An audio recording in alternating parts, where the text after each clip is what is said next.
আসসালামু আলাইকুম। আশা করি সবাই ভালো আছেন। আলহামদুলিল্লাহ আমিও ভালো আছি। তো এখানে আপনারা নুডলসের প্যাকেট দেখে হয়তো মনে করতেছেন যে নুডলস রান্না করব। তো আসলে না, নুডলস রান্না করব না। আজকে আমি রান্না করব হচ্ছে নুডলসের পাকোড়া। তো তার জন্য আমি এখানে মামা নুডলসের প্যাকেট নিয়ে নিছি। আপনারা চাইলে যে কোনো নুডলস নিতে পারেন।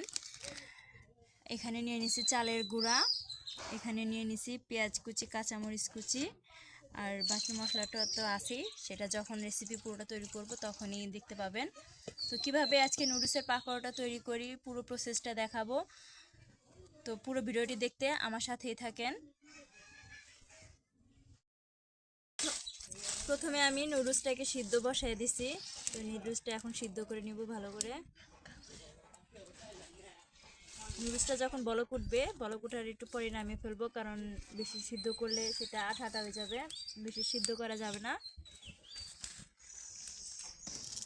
তো নুডলসটা আমার বলক উঠে গেছে, ভালো করে বলক উঠে গেছে। এখন আমি এটাকে নামিয়ে নিব। তো নুডলসটাকে এখন আমি ছেঁকে নিব।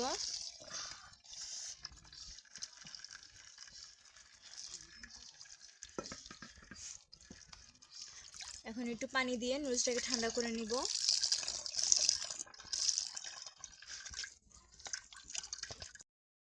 সিদ্ধ করার পর পানি দিয়ে ছেঁকে নিয়ে ঠান্ডা করে এখন আমি একটা বাটিতে ঢেলে নিলাম। এখন এটাতে মশলা দিয়ে দিব। দিয়ে দিলাম জিরা বাটা, আদা বাটা, এখন দিয়ে দিলাম পেঁয়াজ বাটা,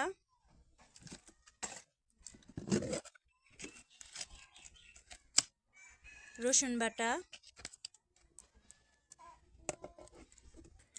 এখন দিয়ে দিচ্ছি ধনিয়ার গুঁড়া, হলুদের গুঁড়া, মরিচের গুঁড়া, পরিমাণ মতো লবণ। এখন দিয়ে দিতেছি পেঁয়াজ কুচি, কাঁচামরিচ কুচি,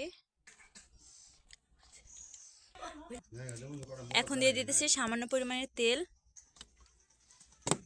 এখন এই সবগুলো মিশ্রণকে একসাথে ভালো করে মিশিয়ে নিব।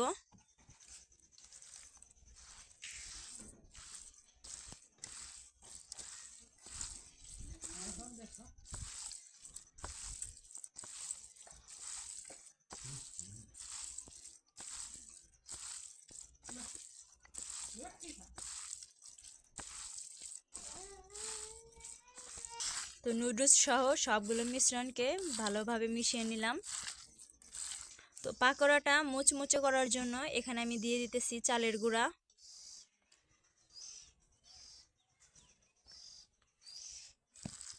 তো চালের গুঁড়া দিয়ে নুডলসের যে মিশ্রণটা সেটা আর একটু ভালো করে মিশিয়ে নিব চালের গুঁড়ার সাথে।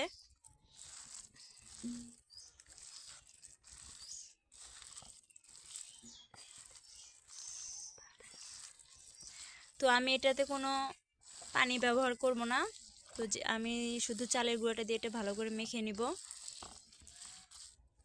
এটা যাতে মুচমুচে এবং ক্রিস্পি হয় তার জন্য আমি এখানে চালের গুঁড়াটা দিয়ে নিছি। এখন দিয়ে দিতেছি নুডলসের মশলাটা।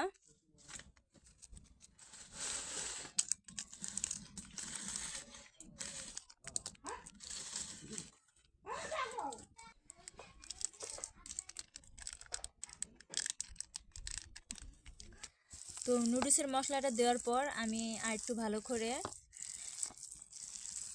মেখে নিব।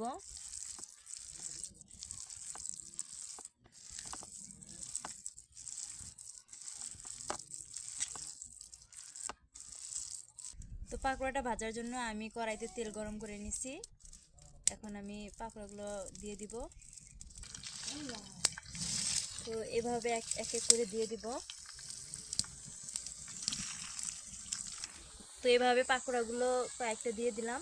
এখন এগুলোকে মুচমুচে করে ভাজবো।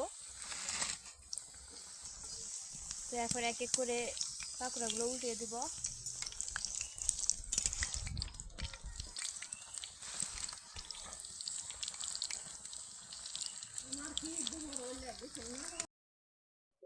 তো আমার পাকোড়াটি ভাজা হয়ে গেছে, এখন আমি এক এক করে সব তুলে নিতেছি।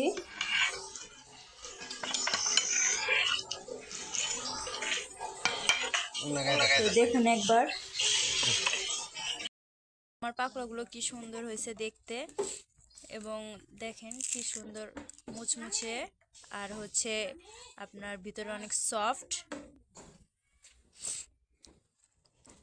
তো আপনারা চাইলে এভাবেও বিকেলের নাস্তা তৈরি করতে পারেন। আর এভাবে যদি একটা নাস্তা বা স্ন্যাক্স যদি বিকেলে থাকে, তাহলে ছোট থেকে বড় সবাই চেটেপুটে খাবে। তো ধন্যবাদ সবাইকে আমার ভিডিওটি দেখার জন্য। ভালো থাকেন, সুস্থ থাকেন, আল্লাহ হাফেজ।